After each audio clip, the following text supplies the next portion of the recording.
Hey folks, how you doing?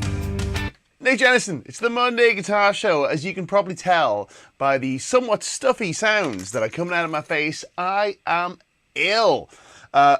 Excuse me. The cough button is going to be very useful this evening because I've caught the thing that is going round. Friends in the UK will know what I'm talking about, right? There's this flu thing that's doing the rounds. My lips are bright red, my eyes are bloodshot, my hair is a mess, but I'm happy to be here. We're not going to dwell on it. If I can cut the audio and do this, that'll be why. Folks, thanks for coming on board. We're doing the thing that we do on Mondays, which is hang out and chat about the guitar with the express intention of, as we always aim to do, making you a slightly better guitar player than you were when you arrived. And today we're discussing tone, specifically how you can improve your tone without having to reach for your wallet in the process. Now, this is something that is close to my heart, close to many guitar players' hearts. We chase our tone, right? We get really involved in this idea of sounding our best, rightly so, because tone is a huge part of the guitar experience. Having a great tone is part of what we love about great guitar players. Joe Bonamassa, for example, always has a great tone, always talks about his tone, etc.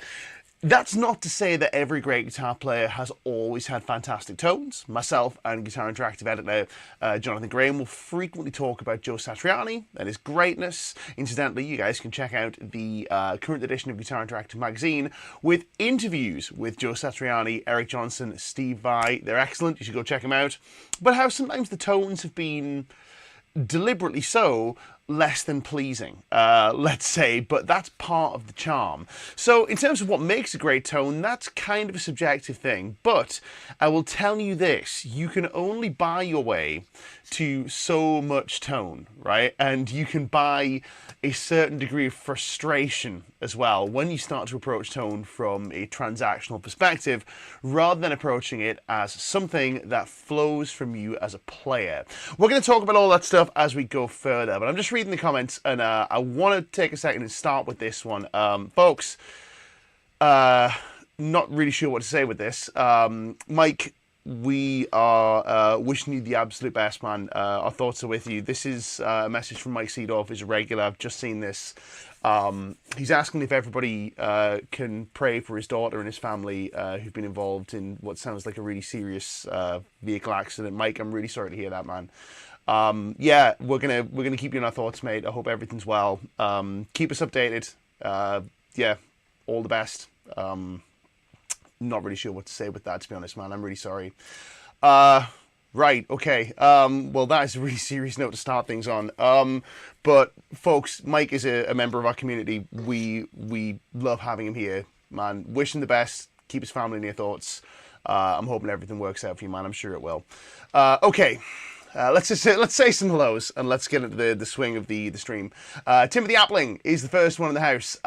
Says, ahoy Nick and guitarists around the globe. Timothy, it's great to see you.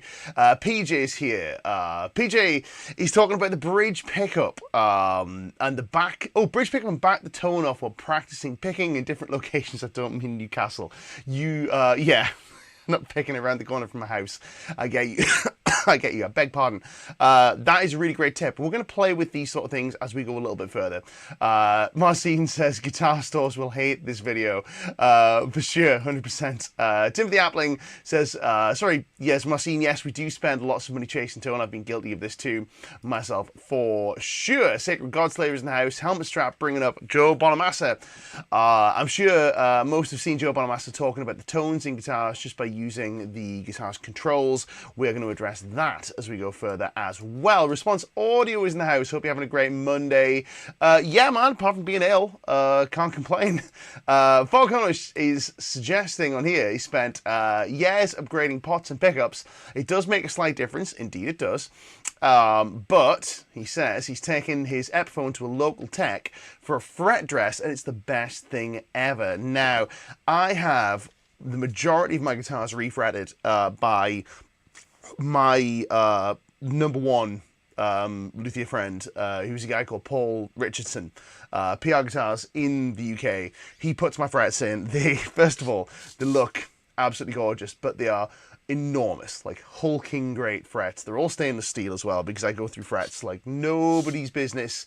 I'm not really of the opinion that stainless steel is some kind of tone panacea or some kind of tone destroyer, but what I will tell you is it lasts a very long time, and I do not get a long life out of frets, so I need a little bit of that. Who else do we have in the house? Let's see who we've missed. Oh, I haven't said hello to Larry. Larry Warren's here. Great to see you. Response Audio is here. Great to have you on board. Mark McNish is in the house. Lovely to see you. Finally have his pedal board up and running. It sounds pretty good, but looking for tips in today's stream. We're going to have some good stuff for you, I'm sure. I am sure. Sacred Godslayer has never went crazy chasing a tone. A pragmatic individual. Randy Rhoads had a horrible tone. It's true. No one cares, though. You know what, right?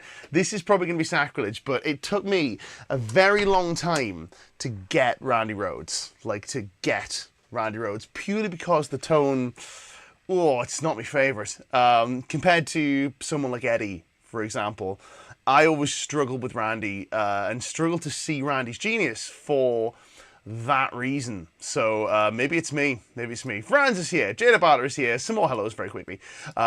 Dreams is here. Roy Callan is in the house. And he's asking us about apps like Positive Grade. Can we count it for live/sessions? Or live sessions or just practicing?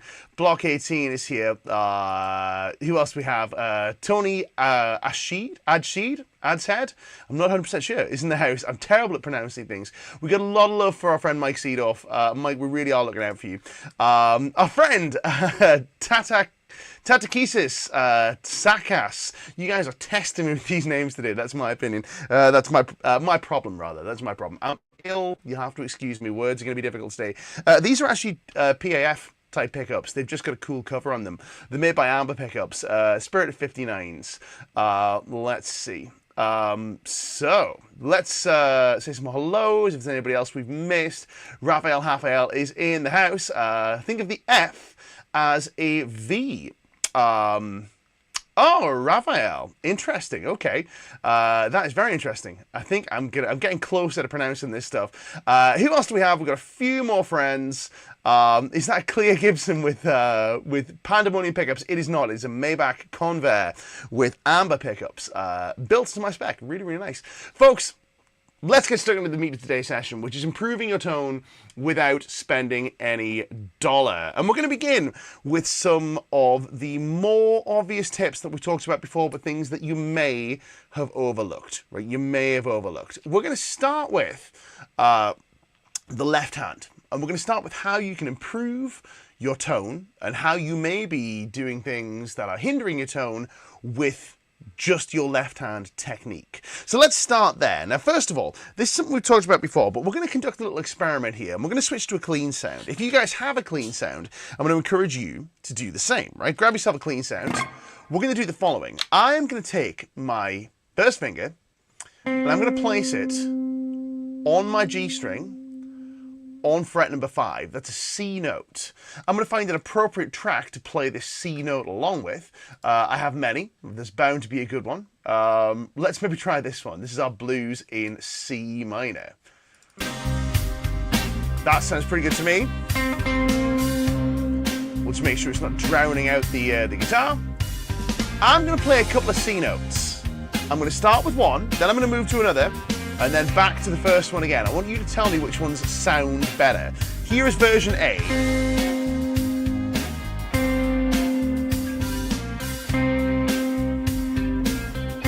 Here is version B.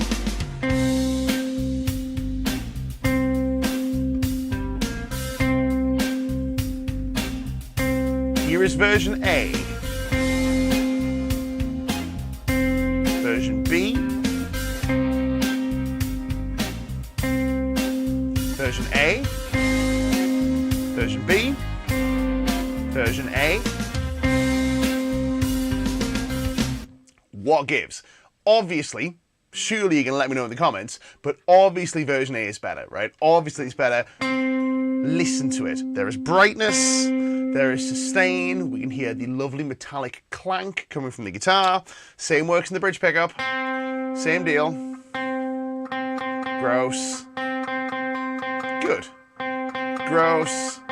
Good. What's going on here? Well, let's talk about points of contact on the instrument. And this is going to be something else we'll talk about when we get into the technical aspects of your tone and improving your tone. So one of the things that is required for a guitar string to ring properly is for it to have clean points of contact at both ends of its speaking length. Now, in an open string, this manifests as the nut and the bridge saddle. If you've got anything weird going on in the bridge saddle, like any kind of like burrs or rounding, or the bridge saddle is not a sharp, accurate point, it will dull your tone. The same is true for the guitar's nut.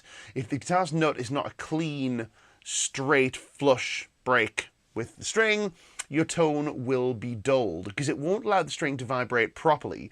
Now, watch what I'm going to do here when I play this open G note. I'll do this with my left hand, right? I'll go over here so you guys can see. I'm going to play this open G note. I'm going to bring my left, it's a bit difficult to see, but keep your eyes focused on this hand here. Actually, I wonder if these cameras might be better to demonstrate this. Probably not. Maybe we'll go back to these ones. Whatever we can see better. We're going to have these guys here. That'll do. Okay, watch what happens as I bring this finger up past my G string saddle. Take a listen. There's my open G note. Fingers not touching the string yet. No real difference in the tone. I'm touching the string, but I'm not touching it on its speaking length. Now I'll touch it. Oh, well, would you look at that? It's gone. It's dead. Now let's bring it up here and just ever so gently. Oh, did you hear that? As I start to cross over the saddle, the tone gets duller. We have a technique for that. The technique is called palm muting. If I put my palm just over the saddle,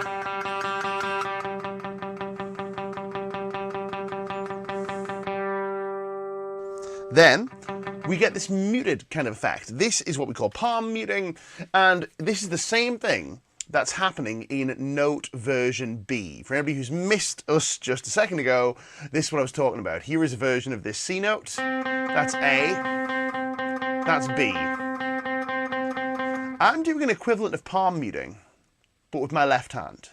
Now, I'll prove this to you by keeping the right hand clear of the bridge. I'm not going to be palm muting anything here. It's way up in the air.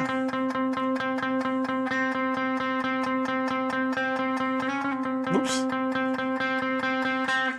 What am I doing there? Well, in an effort to be a responsible guitar player and do the things that we're all told to do, I'm playing really close to the guitar's fret wire. I'm making a point of playing super close to the fret because that's what you're meant to do, right?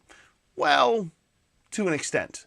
The thing is, when we start to play really, really close to the fret, the guitar, your finger can start to err slightly over the crisp point of contact that the fret creates, right? So much like the bridge saddle creates a crisp point of contact, the guitar's fret creates a crisp point of contact as well. Crisp. Use that to sound check a microphone. And as soon as we cross that contact point, which can happen sooner than you might think, our tone can become very dull. Now, this is very obvious with a clean tone, but we also hear it with a dirty tone. Let me go to, hopefully the amp won't shout at me. Let's see. Oh no, it's behaving itself. That's good. Let's go to the same blues track. I'm going to play with lots of gain. But this time what I'm going to play is some simple lines. I'm going to begin by playing right touching up against the frets, which is the way that I played for a very long time and couldn't work out why my tone was dull, because that's what we get told to do, right? You get told to play right up against the fret wire. So I'll really bump super close up against those frets. And then what I'm going to do is I'm going to back myself off by about maybe a quarter of the fret's width. Just a tiny bit, just enough so that I have clean clearance between the fret and the flesh of my finger, and there's no danger of it rolling over the fret into that point of contact. And listen to how much brighter and better the tone is. Take a listen. Here it is with version B, getting too close to the frets.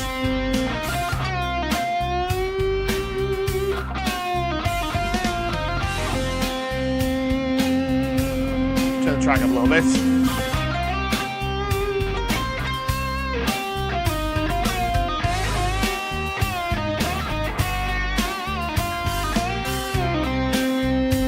Now here I'm going to back off 1/4 of the frets width.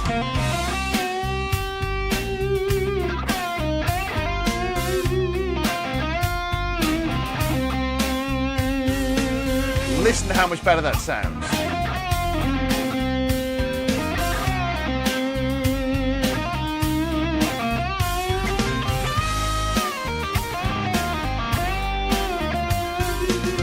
This is getting too close. And without. There's so much more life and top end in the tone just by making sure that I have a clean point of contact between fret and string, right? It's a huge difference. How do you enact this in your playing, right? Because we've got lots of tips for you today. This is one that's going to require some doing from you. And the way we enact this is with feel, right? We essentially aim to play without touching the fret. We don't want to feel the fret. We don't want to experience our finger hitting the fret. If a finger touches the fret, we're too close. So we play just a little bit further back. Now, I'm not saying, on the close-up again, I'm not saying that we should play all the way back here, nothing like this, but we do want to be not touching the fret wire. That's tip number one. Allow yourself a clean point of contact between string and fret, and don't let your finger cross over that fret boundary. We got a question about the sound, the tone in question, my dear friend, is this. This is my Victory Super Kraken. It is set with everything at 12 o'clock. Let's see if you guys can see it. Hopefully the autofocus will do its thing. Maybe not quite, but yeah, it's set with everything at 12 o'clock on gain 2 with the preamp focus engaged. And we're playing through a Boss Waza tube amp expander, the original version. I'm waiting for the core. The core is going to be really cool. Beg pardon. Using a Celestion Lynchback. Impulse response and a little bit of reverb and delay. So yeah, that's the signal chain. There we go. I've said that a few times. I bet you couldn't tell. So yes, that's tip number one. Tip number two is all to do with your dynamics. And this is more to do with the right hand than it is to do with anything else. And this is to suggest that your dynamics are your tone. Dynamics are tone. What do I mean by this? Well, the guitar is not an instrument where the interaction between how hard you play something and how the note envelope sounds and how the note's frequency content sound is linear. It's not like playing a sample, where if you play a sample at 30 velocity on your MIDI and then you play it at 127, it's the same sample, only louder. That's not really how it works. I'm going to demonstrate this with a clean tone. Again, quite a nice round clean tone, so we'll take our dynamics and even them out, but take a listen to how much difference this makes on my bridge pickup, again going back to that C note, as I play from soft to loud to very loud. Now notice that there's not actually a great deal of volume difference here, even on what we can all agree is quite a clean sound. I can go to a very clean sound, like this one. Let me just turn the more expensive effects off. And we'll turn the compressor off as well. This is my, like, all singing, all dancing, mega clean of Doom clean.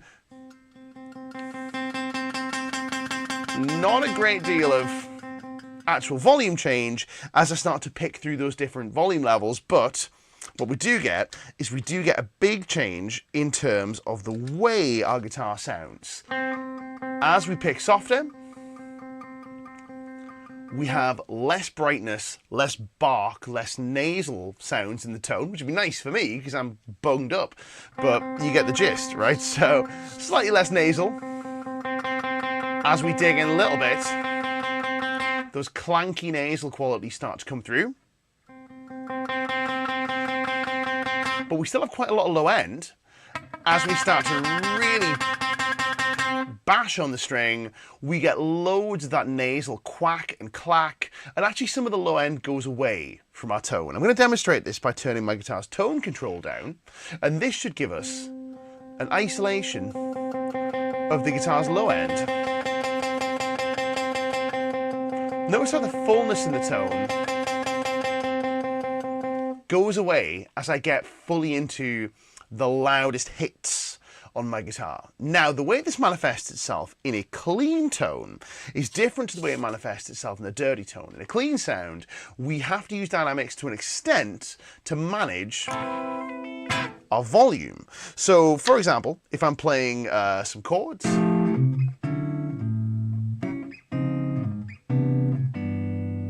I have to use my dynamics to manage how loud or soft my chords are. I don't want to be bashing on them. Let's say I'm playing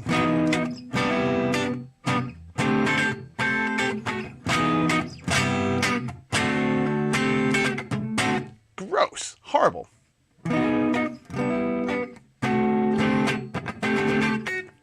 Much more pleasant, right? Managing the volume of my chords so they're not breaking up or kind of causing the amp to do unpleasant things. But when we play with a distorted tone, I'm going to take a quick second and tune very quickly.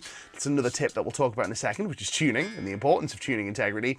This will become way more apparent, and the way it interacts with your amp is going to be a big deal. So let's explore this with my favorite lead tone, right? My favorite lead sound. Now, you can do this with whichever tone you like. I'm going to do this with my high gain lead tone. Take a listen to the difference that this makes when I dig in versus when I play softly. It is not a case that the dug in harder hit notes sound better. Harder does not equal better in this instance, or in many instances, to be fair. Let's go to these cameras so you guys can really see what's going on here, right? So let's start with a little bit of this blues track again. I'm going to play again on my bridge pickup. I'll start by playing very softly.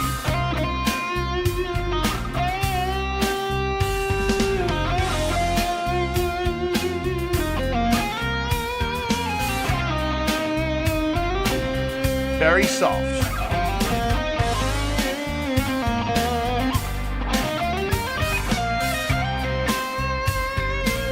Let's dig in a bit harder.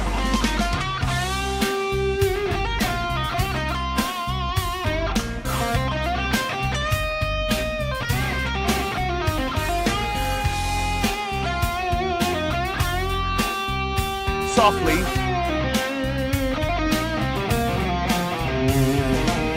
Notice the tone becomes more nasal when we dig in. That's soft. Digging in.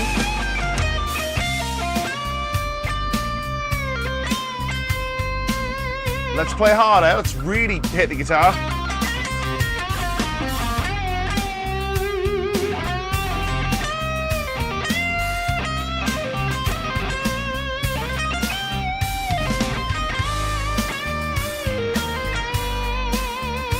Soft.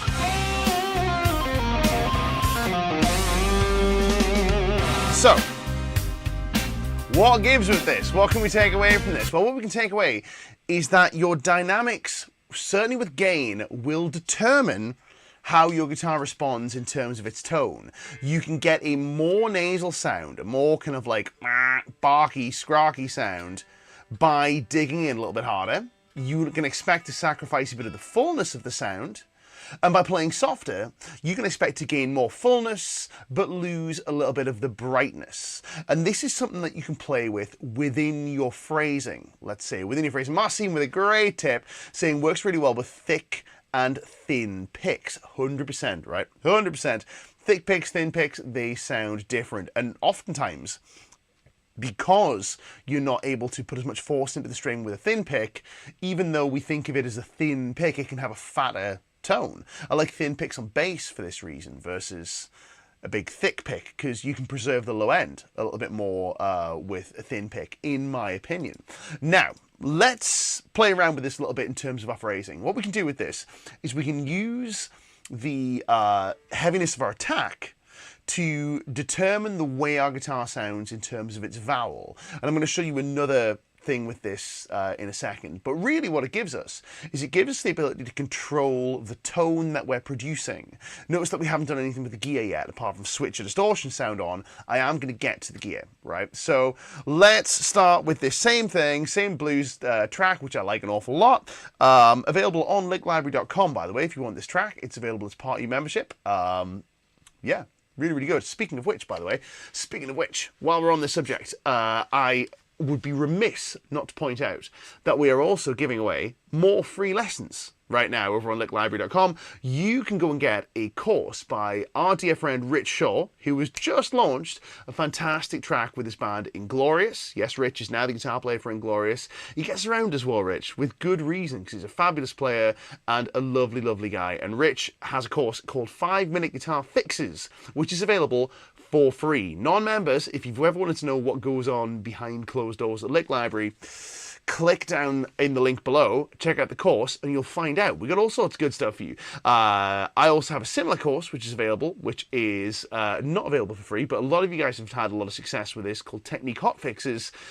Lots of stuff like this available, but 5-Minute Fixes is available down below for free. Go get it. Anyway, speaking of dynamics and using them to control the vowel of our guitar, let's start by playing with one dynamic level. And then we'll play with lots of dynamics. I'll go again to the 2 cameras, right? 2 cameras. So I'm starting here with my high gain tone. 1 dynamic throughout.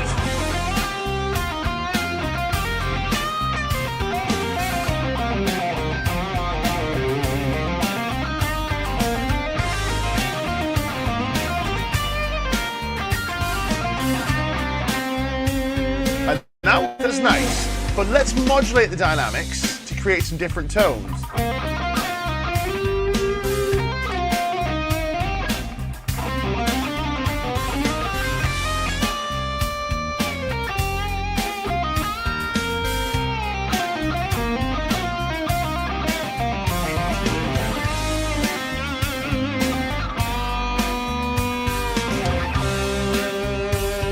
Let's do the neck pickup. Nice soft note there, really sings. A nice hard note, really clonks.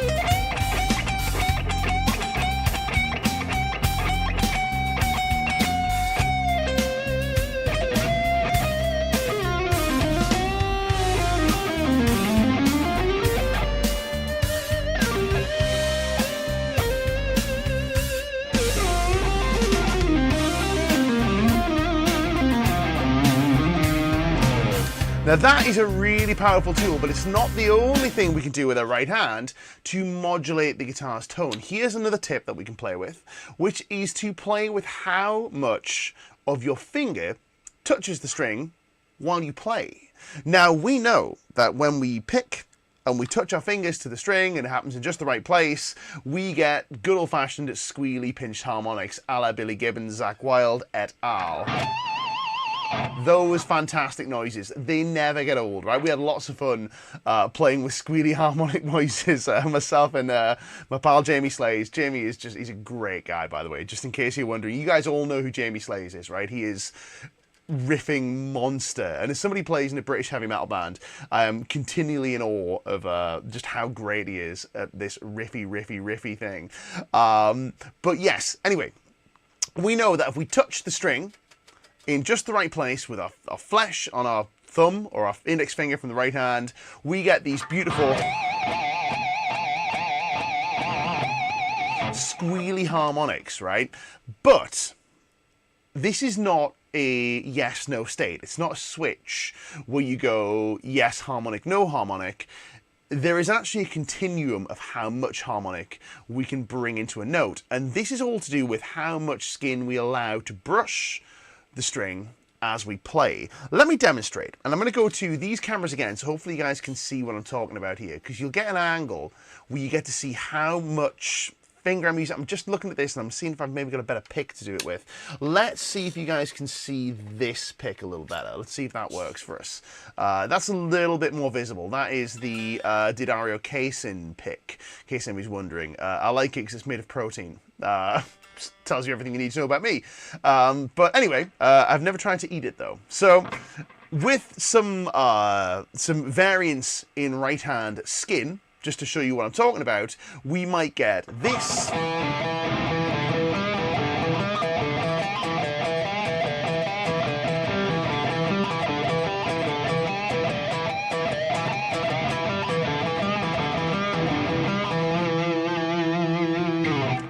differences in tone. Let's throw it along with the backing track. I'm going to go back to one of the cinematic rock backing tracks for this, because that tone is quite heavy for a blues thing. Although I do like Gary Moore, and he played a lot of blues with very heavy sounding tones, but even still. Let's go to... That's the wrong one. That's Greeny's Blues. We don't want that. We want it later, but let's maybe go to... let's go to this one. This is in B minor. One of the tracks we played along in the intro. Let's start with very little skin contact.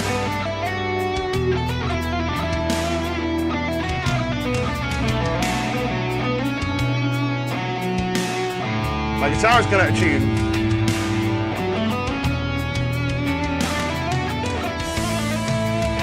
Very little skin contact with the string, or none at all. Let's start to bring a little bit in.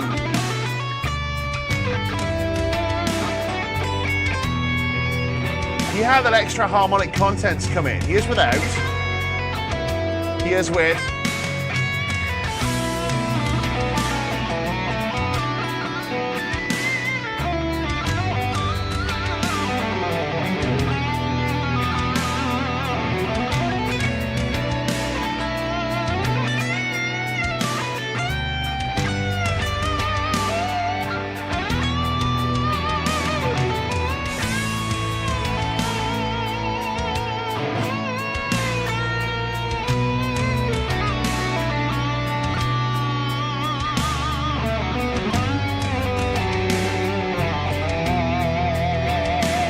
Catch that last note there? Better wow.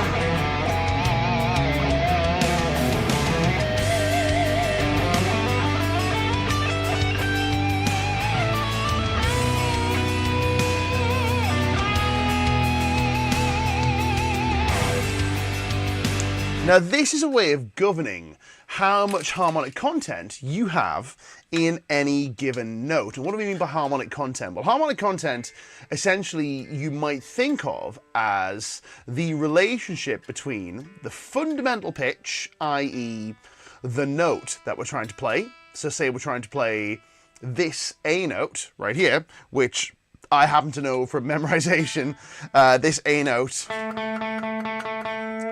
which vibrates at 220 times per second, 220 hertz.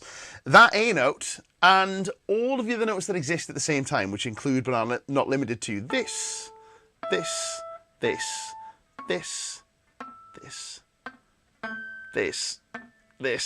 and several others that all live in there. All these little ghosts, these little shadow notes that are in there, but we don't necessarily hear them as distinct notes so much as we hear this. Now, the relationship between this fundamental pitch and these overtones, how strong the overtones are, which ones are being brought out, will determine the note's tonality, let's say. It'll determine its tone color, if you want to call it that. And that is exaggerated with distortion. Now, your ability to manipulate this with both dynamics and with amount of harmonic excitation by using different amounts of finger on the string will give you the capability to control the core tone of your notes, which in turn will make your tone sound better. It means that you're not going to be playing sensitive styles of music with completely the wrong physical touch. It also means that you're not going to sound weedy when you're playing aggressive music. So for example, if I set myself up with two very contrasting tracks with basically the same tone, right? Let's do this, right? Let's do...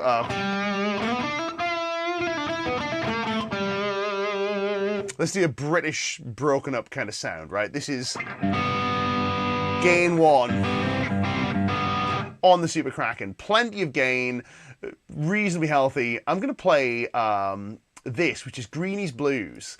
I'll play both examples on the bridge pickup, even though this isn't necessarily where I'd play this sort of stuff. But I'm going to use these ideas to govern the tone that I'm playing in this example, and then also in a heavy metal example, to show you the difference, right? So when I say heavy metal, I mean actual heavy metal, not like metal, but heavy metal, as in from the 80s, but you'll get the gist. So here is our Peter Green style blues track.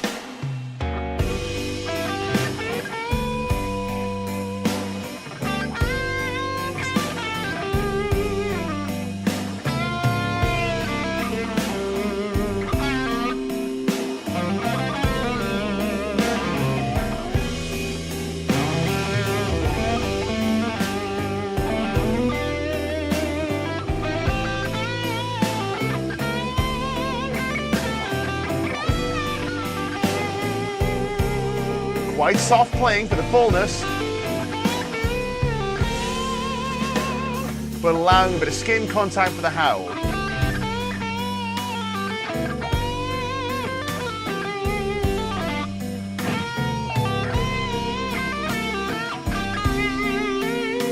Now, let's switch to another one, which is a classic 80s metal gallop, which I believe I've got set up here. Where are you? Let's find it. It's in here somewhere. Yeah, classic metal gallop, A minor. Check it out. Same tone, but I may just play a little more aggressively, digging a little harder for the brightness, more skin contact.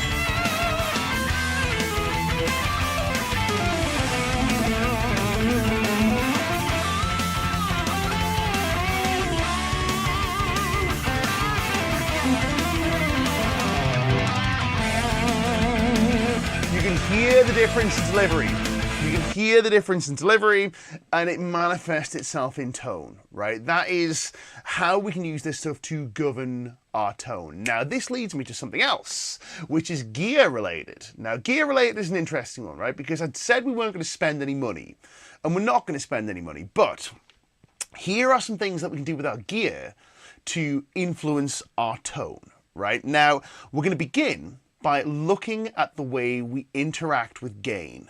So we've talked about dynamics being the engine of your tone, right? And your dynamics are your tone.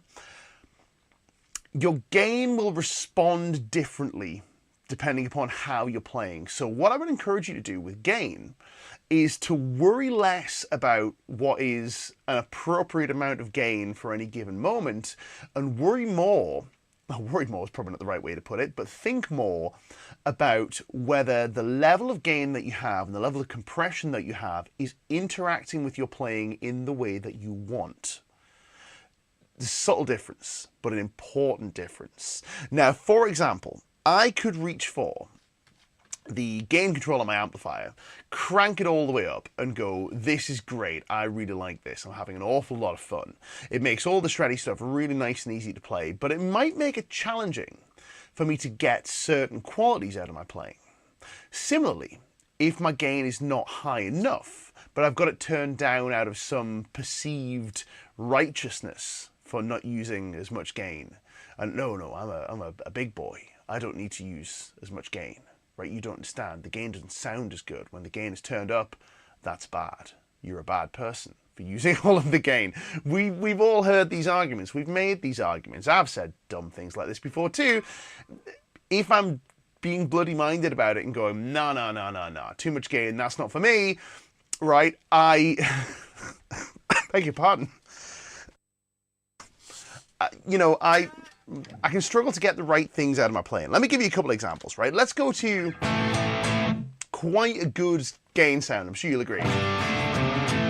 Now, the thing is, we all have access to great sounding gain tones, right? You can get great sounding gain tones out of a £50 plugin.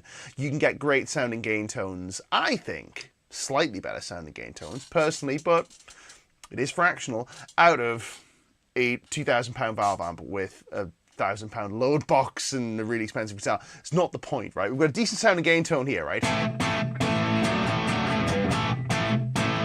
And I may go to myself, that's a good amount of gain. Maybe I'll just back it down a little bit because I've heard that less gain, you know, your tone is bigger and it's fatter and all that sort of stuff. And sometimes it is.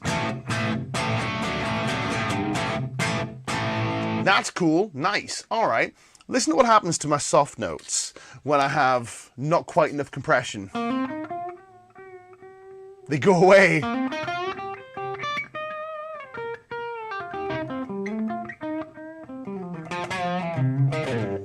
And I am forced, in order to get sustain and saturation, to pick hard.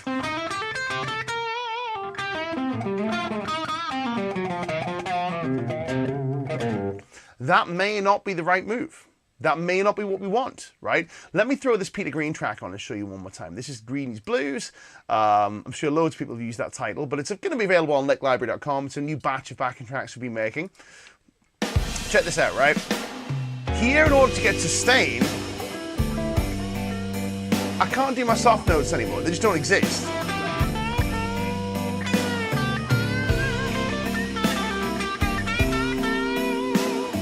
And my tone is shrill. It's thin.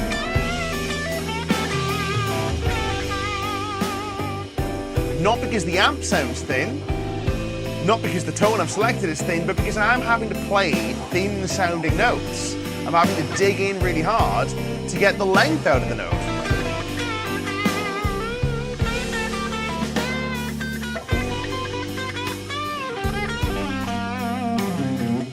My playing is not as expressive, it's not as dynamic for the listener, it's just not as good sounding. Let's crank the gain up a bit, right? Let's go back to 2 o'clock on the gain control, right? More gain than you might think you need, but check it out, right? Here I can play softly. It's fatter.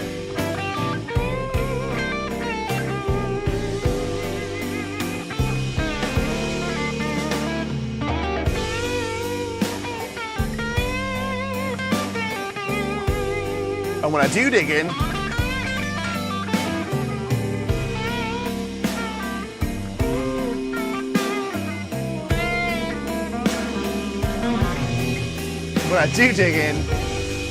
it gives me some variance in the tone. It can be brighter, it can be more biting, but it allows me to tread that line. So when you're dialing your gain tones, dial in the amount of gain that gives you the response you want. Don't worry about whether it's too much, too little, what any arbitrary rules for playing any given style might be. Just find the point where it responds the way you want it to. Now, an example of too much.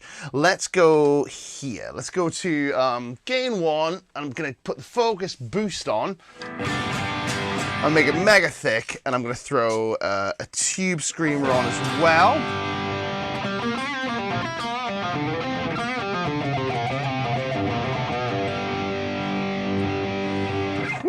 A lot of gain. This may not allow me to play as softly as I'd like, but let's find out.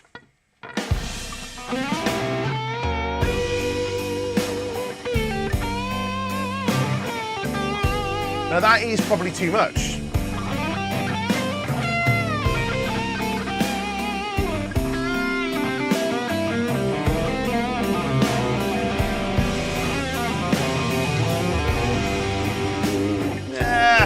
There, it's kind of ironing out the differences between my soft notes and my big notes, because there's too much, right? There's too much. There, the gain is too far in the opposite direction. I haven't left myself enough room to be able to express the tone that I want out of the guitar, the tone that I'm creating with my hands, because the amp is taking it and making it all too much. It's all too big. So there's a fine line here, and it varies depending upon all sorts of factors, all sorts of things, right? You guys have got some great observations here. Here's a really good one, saying switching from a clean preset to a distortion preset sounds thin, so I'm thinking I've got too little gain. It's entirely possible. Now, bear in mind that the amount of gain you need will also be a function of the guitar that you're using. And it'll be a function of how you're playing and what you're trying to achieve with your playing. The game needs to meet you where you are with that stuff. It needs to interact with your personal dynamics. There is no correct level of gain, let's say. It's all relative to what it is that you're trying to do. We got another observation about the preamp saturation going into the power amp should make the best distortion, shouldn't it, with enough preamp gain? I would imagine so. Now, preamp distortion is, preamp power amp distortion is something people will make a big sweeping series of statements about, but as Jim Little has rightly proved to us, clipping is clipping, and filtering is filtering. It's just a question of, in most places, in most amps, let's say, preamps clip and filter in a particular way, and power amps clip and filter in another particular way. What I will say though is that with this Victory amp over here, it's a 100-watt valve amp, and even though I'm running it into a lowered box, I'm only running it at about 10 o'clock on the volume control, which is loud, but not enough to get into power amp distortion. So it's enough to get to the point where the power amp is maybe adding a little compression, which will maybe round off some of the snarlier edges of the tone. But yeah, I mean, another thing with this, by the way, just pointing this out too, is that the speaker that you choose, or in my case, the impulse response that we choose, will have a very profound effect on the way it filters the tone. And that will also influence the dynamics and the perception of gain. A darker speaker will generally feel more gainy, in my opinion. It'll feel more gainy than a brighter speaker will. Let me show you what I'm talking about. I'm going to go to my lead sound of, my favorite lead sound, and I'll switch between the dark sounding Lynchback speaker that we've got going on here. You'll have to excuse the room microphone. In fact, what I'll do is I'll keep the room microphones where they are, and I'll switch between, I'll get the editor software up, I'll switch between the dark sounding Lynchback that I've got, which is using a dark mic configuration, and I'll switch that to a bright sounding Vintage 30 that I use for tracking metal rhythm guitar. So let's not do the Peter Green thing. Let's maybe go back to our ballad for this, B minor once again, in case anybody's wondering. Here's the Lynchback.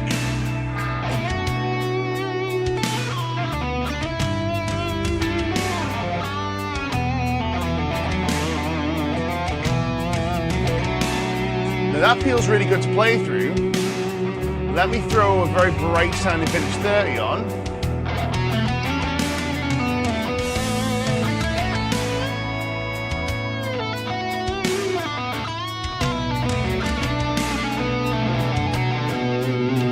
Sounds nice, it's good sound.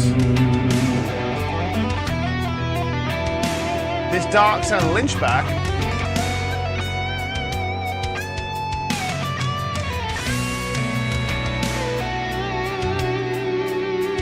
Interestingly, interacts with the gain differently. Now this is more of a gear thing. You don't often have the option of choosing speakers, but you can EQ your amplifier.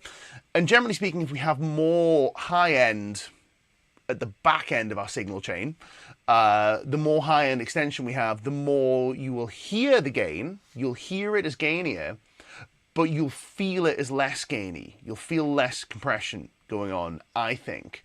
So a darker tone will usually feel gainier, but won't sound as gainy because there's not as much going on up there in the high end. Now, the last tip for you guys is all to do with the way that you set your guitar up, right? And we're going to do some very simple things here. Very simple things. Then we'll answer some questions. First thing is, do not be afraid of your screwdriver, right? Do not be afraid of your screwdriver. Pay some attention to the height of your pickups. I'm not going to adjust these on stream for you because I've adjusted them and they're nice and I don't want to mess with them. But pickup height can have quite a profound impact on your guitar's tone. Certainly as far as your dynamics and the interaction with the amplifier goes. So what I'm going to suggest to you is to dial up your favorite sound, a sound that you really feel good with and you're expressive with and all that sort of stuff. Get to your bridge pickup and play with the height of the pickup. Raise it up and down. You cannot break your guitar by doing this, right? It's easy to undo. If you're worried, take a measurement and return it to that measurement before you move on, right? You can always go back to where it was. Now, what you'll find with this is as you lower the pickup, things get airier, you lose low end, you don't gain high end, but you lose low end, and you lose low mid fullness, but you also gain more of an open dynamic quality. As you start to bring things up, things get compressed, you get more output, and you also get more low end extension. There's a sweet spot for your guitar and your playing style, right? Do not be afraid to move these around. But here is one other little tip for you, which is tuning, right? If you are in tune, you'll sound better, right? That is just the long and short of it. Let me give you two examples here, right? What I'm going to do is I'm going to play one, I'll tune my guitar, right? Obvious starting point. I will tune my guitar, I'll get the needle in the middle, and I'm going to play. And I'm going to play some stuff in isolation. And it should sound okay, right? So if I play like this,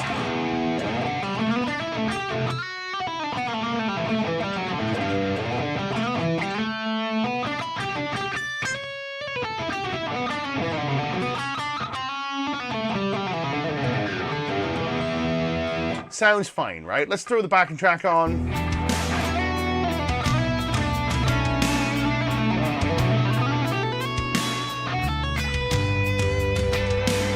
Also sounds fine, right? Cool.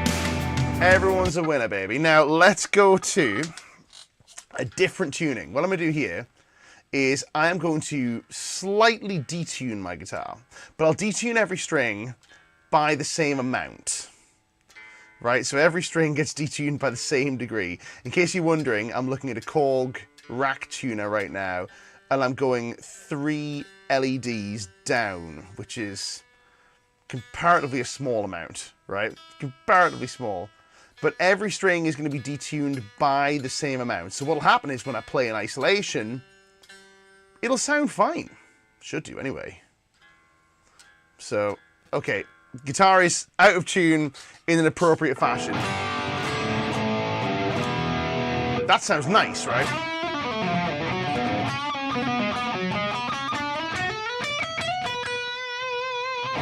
Listen to how it sounds along with the track, right? Tone hasn't changed.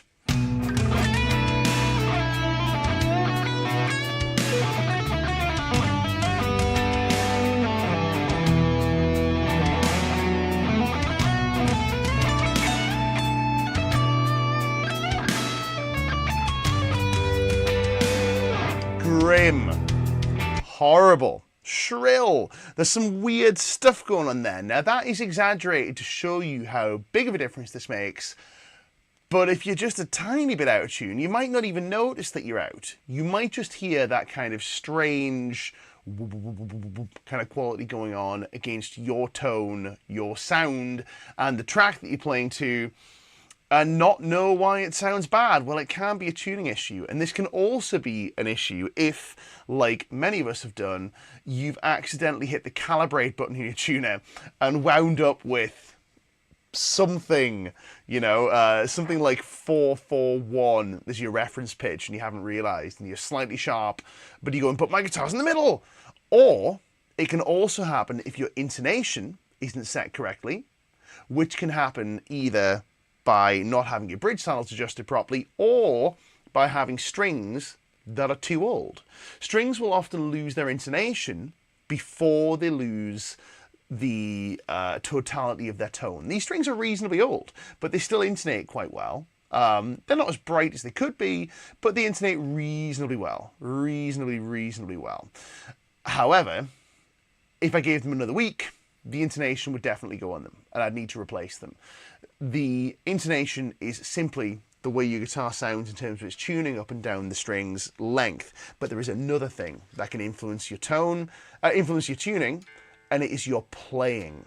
Your playing can move the guitar in and out of tune. Let's talk about ways we can do that. Now, this is a little esoteric, and we're going back to technique here, but technique and tone, intimately connected. Intimately connected they are. Now, let's just get that as close to bang in as we can get it. Okay, cool, right, here we go. It's in, nice, okay. If I do things like this, I can move this guitar out of tune. Have a listen to this A string. Now, you can't necessarily hear that, but by leaning on the guitar's neck, I'm able to move it imperceptibly out of tune, right?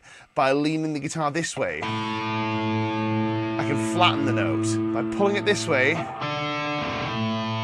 I can make it sharp. By fretting too hard or slightly pulling the string sharp, I can affect my tuning integrity. So being careful with your tuning can take you from this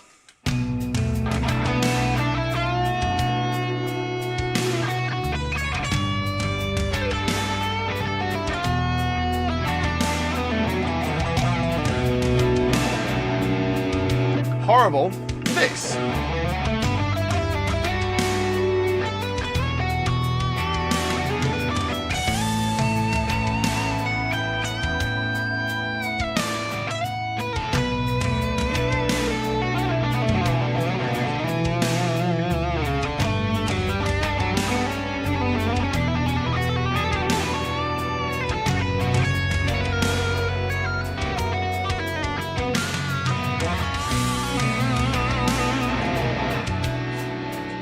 And that, friends, is a whole host of ways that you can improve your tone without spending a single penny, unless you don't own a screwdriver, and then you're going to have to go and buy a screwdriver. But that's fine, you should have a screwdriver anyway. Folks, we're going to answer some questions. We got time, I will make time, right? If you got questions, I will endeavor to answer them. Now, here's a great observation from Nick Harrison. As usual, a man of fine observations. I want everyone to do me a favor and tell Nick to start a YouTube channel, right? Start a YouTube channel where he talks to camera. Now, I keep calling it a rant channel. I don't want it to be rants per se, but we need to hear Nick talking to camera. Tell him to make it happen, right? And we'll all go and subscribe and it'll be blimmin' great. But a great observation says, from string to speaker, close two strings that serve your purposes. We like that. Choose a guitar and pickups that supply your core tone. Check pickup height, then pedal settings, then amp settings, etc. Sure, everything, every point in the signal chain makes a difference. And there are way more of these that are in your control as a player than are in your control as a customer. Right? You're able to control more aspects of this and more of the important aspects of it by the way you play versus the way you spend. But gear is important. So, you know, nice gear is nice. Don't think I'm shitting on nice gear here. I've got nice gear. I like nice gear. I'm always excited by nice gear. But that's not all there is to it. Now, I beg your pardon. Beg your pardon. Here's a good one from Sacred Godslayer. It says, I lose it when dialing reverb and delay on a tone that I like because they chomp the tone I like and make the tone duller. I tried low and high cutting the frequencies, but they soften the attack and edge. Now, this is an interesting thing with reverb and delay. So what I find is with reverbs, you either can cut the high end or cut the low end. Personally, I prefer to cut the low end on a reverb because I feel like the guitar's punch is what I want to hear, and I want to hear that left kind of somewhat unmolested, whereas the high end, if the high end gets a little smeary, that's okay, because there's not that much high end, true high end in a guitar signal anyway. This is different to the way that I would mix a reverb on a voice. For example, on a vocal, I'll often tame the high end on a reverb because I don't want it to be too sibilant. But I feel like the brighter reverb, not only can you hear it more, but you can also, if you have less low end, the attack and articulation of what you're playing comes through a bit more clearly. On a delay, it's a little more difficult. I feel like a full range delay works very well, but a bit of saturation on a delay can do wonders. So that's one of the reasons why tape delays are so cool. It's not necessarily that they're brighter or darker, it's that they have a bit of saturation in them and you don't have quite as much transient information in the delay as you do in the picked sound. So I still use a Strymon timeline for my delays, even though many other great delay pedals have come and gone. One of the reasons I do is it has a feature on the digital delay settings called smear.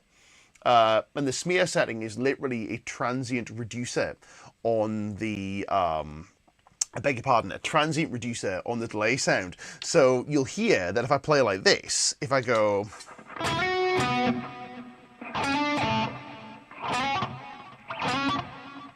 the delay sound doesn't have the same at the start of it that the picked note does. And that's me really laying in to try and exaggerate this.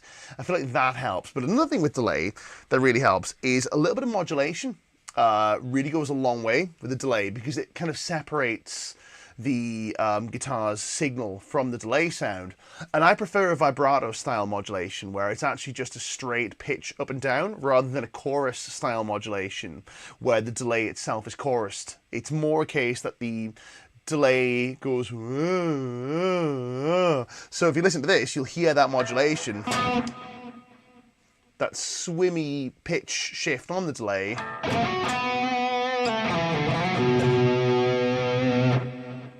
But the delays themselves don't chorus. One last tip with this is stereo is really important, I find. Here's a good one from Citizen saying, I found drastic differences between home volume and jamming with mates at pub gig volume. For sure, 100%, right? You'll find that with volume, you can get away with less compression in the sound overall. But what you might like is you might like to introduce a compressor somewhere in your signal chain, late on in the signal chain. So maybe in the amp's effects loop, or you know, after your cab IR, if you're using a modeler, let's say, to improve the feel of what you're playing at home. So for example, if I set one up here, this is the sound of the amp without any compression. Let's get rid of the delay.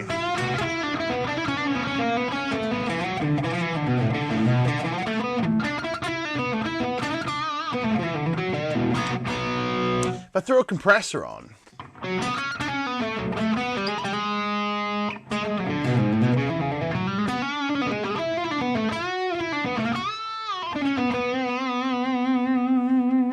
that doesn't really change the tone very much. Here's without. Here's with. But it really changes the feel. The whole amp feels like it's louder with the compressor on there. And that's coming after the cab in this instant. We've got a few... Do it, Nick. Lots of stuff, right? Do it, Nick. Do it, Nick. Talking about the... yeah, just fretting too hard. Yeah, just fretting too hard can bring you out of tune. Can bring you out of tune. It's one of those things. We've got to be careful with that. We've got to be careful with that stuff. Here's a good one. I beg your pardon. Yikes. Here's one from McCookie, 98. Any advice on getting stuck while sliding? Bear in mind it's new strings and a clean neck. Is it just fretting too hard? Right, I've made the connection now. Okay. Now I asked you to ask me about this last week, so we're going to answer this today.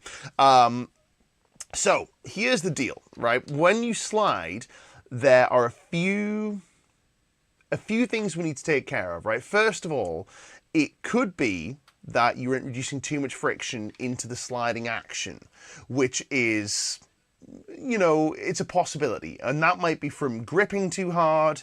It may be from getting too much skin in contact with the guitar's neck. Very quickly, if we do this, right, if you just take the tip of your thumb, rest it on the guitar's neck, we'll go to these cameras, and just slide it very gently across the top. It's not super frictiony, but if you really press, that feels like when you're a kid and you slide across a linoleum floor, and it's not much fun. Same thing if you use the whole palm of your hand, that can be kind of nasty.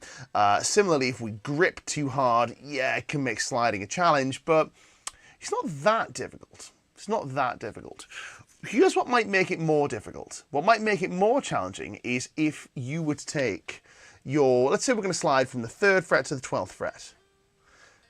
If you were to take the same amount of grip and you really grip hard, it's not going to slow you down per se. Maybe a little bit, but not a huge amount. What might slow you down is if you're tensing everything that's going on up in here, all of the muscles that are responsible for the slide. Here's what I want you to do. I want you to try and grip reasonably lightly on your guitar, but also try and flex your bicep and tricep at the same time, like this, like showing off, I don't know, like you're showing people how huge your muscles are. Let's say, right, says he, powerlifter, right, one set of curls every year, like John Hack. But if you really tense everything up and then you try and slide, ooh, that can be a challenge. That can make things difficult. Now, I'm not suggesting that you're tensing for the sake of tensing, but things that can make us tense are an uncertainty, or can be an uncertainty about where we're actually going with the slide. So if we slide without, let's say, an appropriate level of confidence, if we don't really slide with a clear vision of, we're going from here to here, then we can end up in a position where the body doesn't quite know what to do with all the musculature that's going on. It doesn't know when to relax and when to tense. Conscious control over this is actually very unreliable. It's best left to subconscious processes. We talked about this in stream before, but what this manifests as is like being confident about being able to slide from one particular point to another, having a very clear vision of where you're going to go, how you're going to get there, and not trying to put the brakes on to make sure you don't overshoot it or undershoot it, is more likely to improve your ability to slide from one place to another than worrying about grip and friction. I think it's more likely a confidence issue, and that's not to say that you're an unconfident guitar player or anything like that. We all contend with this. It's just a case of like, oop, I wasn't perfectly authoritative about I'm going here. I was kind of like, I didn't have a clear mental image of where it was going to go, what it would look like, what it would sound like. When you get those things in check, the body gets much better at sliding, is what I'll say. Hopefully that's helpful. Play with that. Let me know if that is of any interest to you. We've got some lovely compliments coming in. Here's a really nice one from Response Audio. It says, your solo tone was outstanding today. I really appreciate that, man. Thank you very much. Great intensity. That's really kind of you. Maybe I should be ill more often. Any tips on red light fever? There's Marcin. We might need to do a whole thing on that because I think we are probably going to run out of time for that. Is that pre or loop? The compressor. In this instance, the compressor is actually on my load box, so it's coming after the amplifier, but you would emulate this by putting it in the loop, I would say. That's the way you would put it. And that's going to maintain the response of the preamp. It'll retain the dynamics, but just create some of that natural compression that you get with volume. Folks, we're going to leave that there, but as a lot of you guys have pointed out, we want to take another opportunity to wish our absolute best to our dear friend Mike Seedorf in this awful time. Mike, we're thinking about you. Keep us updated. All of our fingers are crossed for you, man. We hope everything works out fine. All the best to you. Stay strong. I'm sure you don't need me to tell you that. I really don't know what to say, man. But we're going to be thinking about you. Best wishes. You'll be in all of our thoughts. Guys, I'm going to bid you adieu. We'll see you next week. I'm going to play some more on the blues, I think, because the blues was fun. So we'll play more on that. Blues and G if you guys want to play along. I'll throw my compressor on. I'll throw... What do we go with? Let's go with this tone. Let's go with the British tone. That was quite good fun, and we'll play on that, folks. I'll see you guys next week. Don't forget, we've got a free course link down below. Go get it. Stream is brought to you by Lick Library, Guitar Interactive Magazine. Go to Guitar Interactive Magazine for news, reviews, interviews. LickLibrary.com for lessons. I'll be healthy next week. I will see you guys then. We do this every Monday. If you're not subscribed, subscribe. Hit the buttons on the way out the door. See you guys a little bit later on.